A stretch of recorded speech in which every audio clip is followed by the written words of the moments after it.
Upsets are starting to become a thing at the UFC. We just saw Leon Edwards knock out Kamaru with a head kick late in the 5th round, so who knows what can happen at UFC 280. And even though Islam Makhachev is super confident before his fight against the former champ, Gaethje thinks Charles will run him over without any issues. Stay tuned as we tell you everything the highlight has to say about this future matchup. First up, it's like licking a super powerful battery. You either know what Gaethje is talking about or you don't. If you were really adventurous as a kid, you've probably licked a battery. Let's face it, most of us have done it. And not only did we regret it afterwards, but we still can't get over how weird it felt. It's like a shock just whizzing through your body, making everything weak. Times that sensation by 10 or 20, and that's how it feels to be hit by Charles Oliveira. Justin Gaethje has taken his fair share of beatings inside the octagon. The guy knows how it feels to be punched, but the fact that he felt as if he licked a super powerful battery after getting punched by Do Bronx just goes to show you how much power the Brazilian must pack. The 33-year-old said it was unlike anything he's ever experienced inside the octagon. Usually when a fighter lands a really heavy blow, you feel a buzzer flash. It's like you can't even remember where you are and everything just freezes. This is more like my tongue just went on a super powerful battery and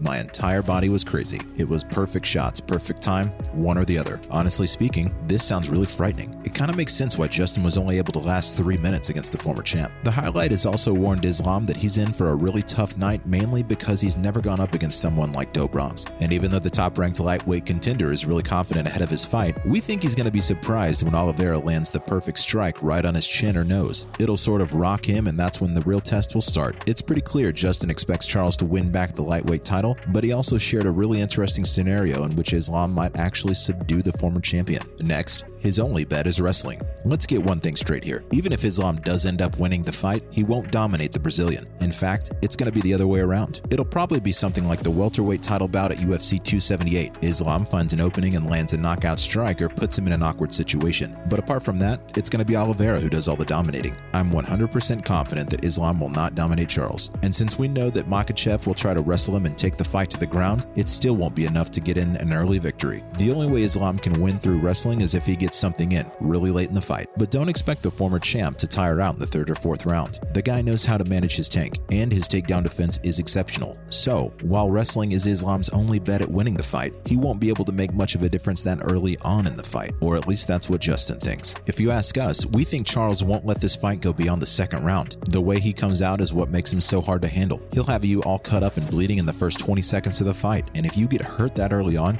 you're going to have a really tough time defending against his superior striking. So words of advice for Islam, take your time and don't do anything crazy. Since you can't tire him or take him down that easily, it's best to wait for the later rounds and get in a solid takedown to win via submission. But he's only been stopped once. Now don't get us wrong, we expect this to be a really tough fight. We expect it, Justin expects it, and even Charles expects it. And we get that it's really good to be confident before a fight, but just because Islam only has one defeat in his professional MMA career doesn't mean he should get ahead of himself. Kamaru only had one defeat and he was kind of going at Edwards the same way Islam is going at Charles. But what happened? He got knocked out pretty bad and lost the title. So let's forget about the record and who has how many losses, because this fight is different. It's a challenge for both fighters. For Islam, this is the first time he's going up against who we'd like to call a superior fighter. And as for the Brazilian, he's going to be met with a lot of aggression and hunger. The odds still place Islam as the underdog, but remember what we said at the start of this video? Upsets are really starting to become a thing at the UFC. Let's hope we get a good clean fight with a lot of action, and yes, may the best man win.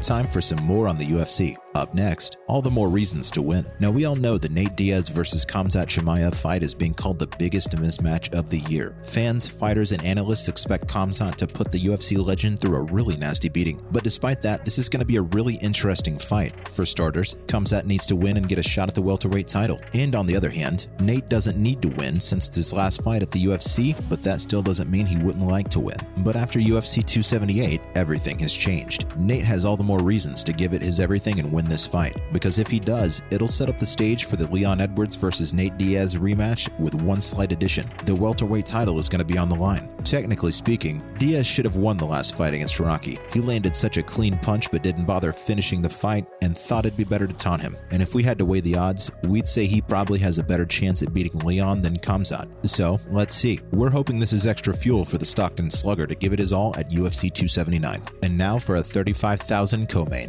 UFC 278 1998 had it all, and even though Paulo Costa wasn't on the main event card, his fight against Luke Rockhold proved to be much more entertaining. And if you watched our last video when we talked about this fight, you probably remember how we mentioned this is the last fight on the Brazilian's contract. Now, prior to his fight, Dana talked about how UFC would like to re-sign him because, well, he won 13 fights with only 2 losses. Also, let's not forget how he's a really interesting character. So, if we had to sum it up, we'd say he's really good for business. But despite wanting to re-sign with the promotion himself, Costa is now looking towards free agency in the hopes of making more money. Believe it or not, Costa only made $35,000 from his last fight against Marvin Vettori. That's an insanely low figure for someone who's only lost 2 fights in his entire professional MMA career. So, his fight against Luke didn't make him that much money either since his contract is old. Oh, and just to clarify, this is not his last fight at the UFC. Turns out, he still has another one left on his contract. But yeah, he's just waiting to get out there like a ton of other fighters because of money issues. Finally, the Drake curse. In case you didn't know, the Drake curse is a real thing. Whoever the rapper bets on either loses or has a really tough time inside the cage, and guess who his latest victim was? Kamaru Usman. Drake lost a whopping $500,000 after he bet on Kamaru Usman and Jose Aldo to win their fights. First, he bet about $270,000 on Jose Aldo, but after losing all that money, he bet the same amount on Kamaru Usman in the hopes to recover his loss. But what do you know? Both of them lost, and Drake's wealth was wiped out of $516,000. Of course, that's pretty much pocket change for the rapper, but it's time he realizes the Drake curse is real and he should stop betting on his favorite fighters. That's it from our side, folks. So what do you think? Can Islam win if he gets a late takedown in the match? Or is this fight going to play out in favor of the former champion? Let us know in the comments below. Remember, don't forget to like this video and subscribe to our channel for more exciting content in the future. Thanks for watching, guys, and we'll see you next time.